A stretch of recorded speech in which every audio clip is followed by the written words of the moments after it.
El teatro griego floreció en la antigua Grecia entre los años 600 y 200 a.C.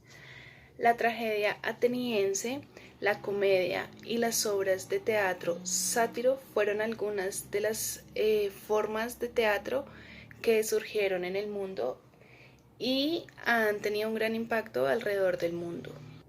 Este proviene de los festivales de la antigua Grecia, dedicados a culto de Dionisio, el dios griego de la fertilidad y el vino.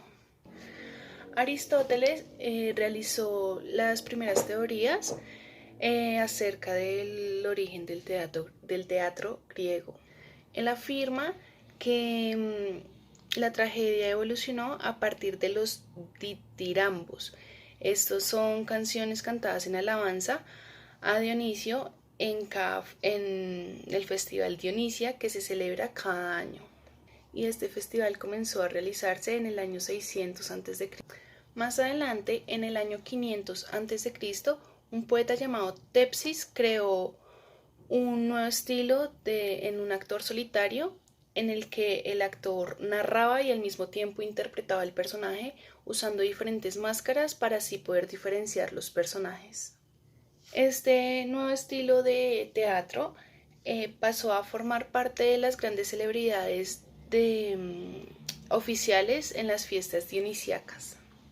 En el año 471 a.C., el dramaturgo Esquilo introdujo un segundo personaje al teatro. Esto hizo posible la interacción entre dos personajes diferentes. Después, alrededor del año 468 a.C., Sófocles introdujo a un tercer personaje, haciendo situaciones dramáticas un poco más complejas de interpretar.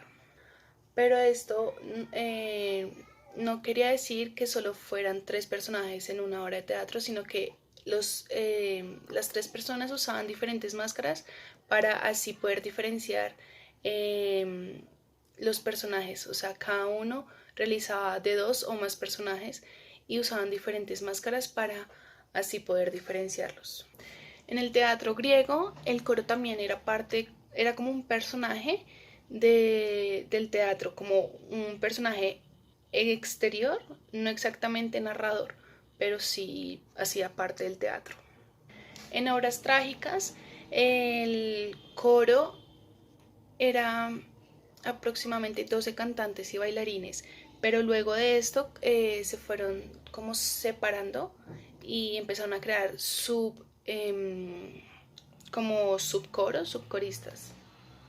Aunque en esta época había bastantes dramaturgos, como que quedaron cuatro como dramaturgos vivientes que sobrevivieron en forma de obras de teatro completas. Solo se conservan las obras del dramaturgo Menandro. Una de las contribuciones más importantes fue su influencia en la comedia romana. En la tragedia y la comedia fueron géneros totalmente distintos y nunca se lograron como fusionar. Y, y ya.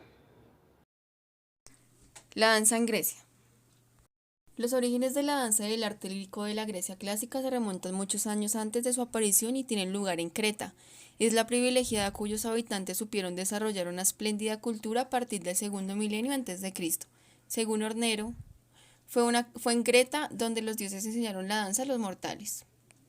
La vida social tenía enorme importancia y en ella participaban tanto hombres como mujeres. Las procesiones, fiestas, torneos, danzas y espectáculos, la vestimenta y arreglos personales ocupaban muchas horas al día de aquellos jóvenes aristócratas.